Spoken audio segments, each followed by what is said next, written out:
Okay. Alright, good morning. Nandito tayo para tignan itong aming ginawang programa it is the formal name for it is the Greater Metro Manila Waterways Cleaning and Cleaning Operation. Oplan kontra baha ang tawag namin dito. Dahil napag-aralan namin na mabuti at malaking bahagi sa flooding ay ang siltation. Masyado na mababaw yung ating mga spillway. Pangalawa ay ang basura na nagkukumpul-kumpul para hindi na nga makadaan. So, ang una natin kailangan gawin ay linisin lahat ng estero, lahat ng mga spillway, lahat ng ganito upang maging mas malalim yung ating pagdadaanan ng tubig, isang-isa. Pangalawa, para maayos natin at maging mas maganda ang pagtakbo ng tubig para hindi nga maiwan ang lupa na nanggagaling sa taas, yung ibig nagsisiltation. Hindi ito maaaring gawin na minsan lang. Ito ay patuloy nating gagawin, hindi natin titigilan ito. Kasama na ito sa MOOE ng DPWH, maintenance na kailangan nilang gawin every year. Ngayon, itong unang phase, kailangan dahil napakalalim pa, 10 meters pa yung huhukayin on average sa ating, ganun kababaw na yung tubig. 10 meters ang kailangan natin hukayin para yung iba 20 meters. I'm sorry, 10 feet. 3 meters pala, sorry. 3 meters, 10 feet upang matiyak natin na maganda ang pagdaloy ng tubig. Ngayon, we will continue to do this first part of the Oplan hanggang July of next year. Ng mga 9 months ito. Hindi namin titigilan. Ngunit, even after that 9 months, ay patuloy lang, regular na ang paglinis, pagdesiltation, paglinis ng basura. Lahat ito ay patuloy natin gagawin. Hindi natin pwedeng tigilan dahil alam naman natin umiipon pa. Ang isa pang nakita nating problema ay ang paglagay ng mga pumping station na mali. Merong mga pumping station, hindi lang meron, marami sa mga pumping station natin mula nang itinayo ay hindi pa gumana kahit minsan. Hindi nag-operate kahit minsan. Bakit? Dahil yung pumping station mismo sa paglagay nila, yun pa ang nakaharang sa tubig. At imbis na magbigay ng solusyon, ito pa ang naging problema, yung mga pumping station na linagay. Kaya marami pa tayong kailangan gawin. Ngunit malaking bahagi na sa solusyon ito na paglinis ng basura at paghukay ng ating mga paghukay sa desiltation para maging malalim ulit. Itong project na ito, itong Oplan na ito, nakita niyo nandito kasama natin yung mga ibang Metro Manila Mayor at ang mga iba't ibang Metro Manila leadership upang magsama-sama. Kasama po nandito po si MVP na sinama natin. Ito kaya lagi natin sinasabi, talagang kailangan natin yung private sector dahil sila ang tumutulong at mabilis gumalaw. Kaya nandito si Manny Pangilinan, nandito si Ramon Ang, silang dalawa ay nag-volunteer na sila na ang gagawa sa marami dito sa kailangan na gawin ng trabaho. But of course, they have to do this in coordination with our local government executives.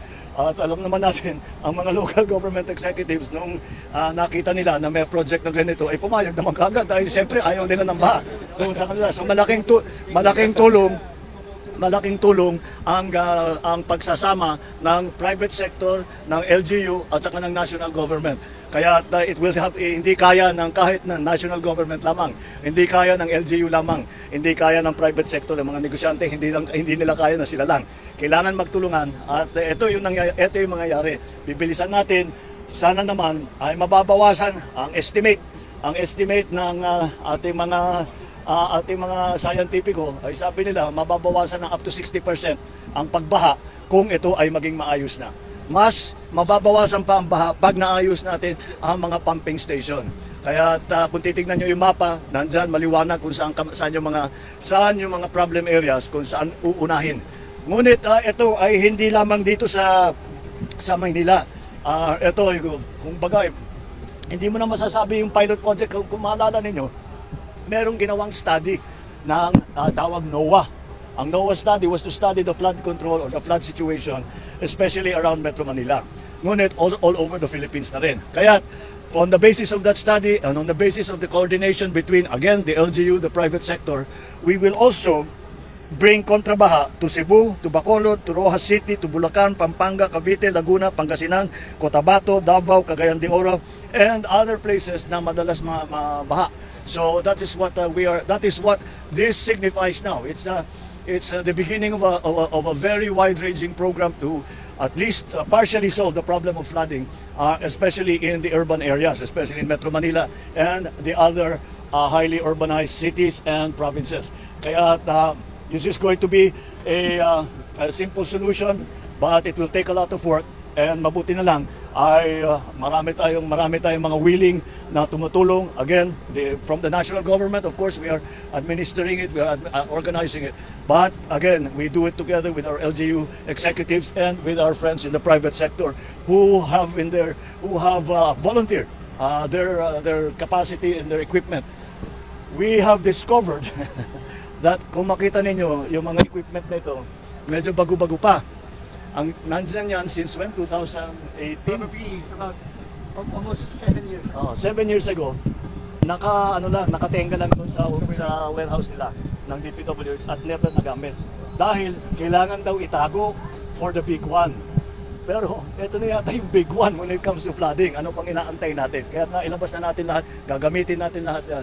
Plus, merong augmentation from, again, the private sector at marami naman sa mga equipment.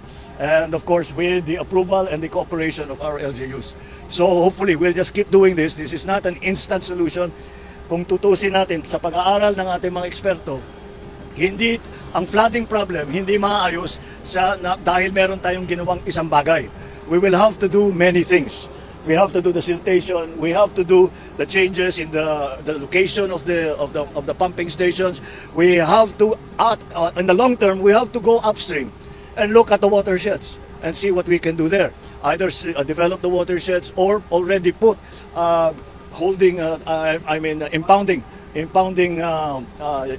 We'll have to impound the water upstream. So this is a long-term solution, and it is something that has been proposed for a very long time, but somehow has never been implemented, and we are doing that now.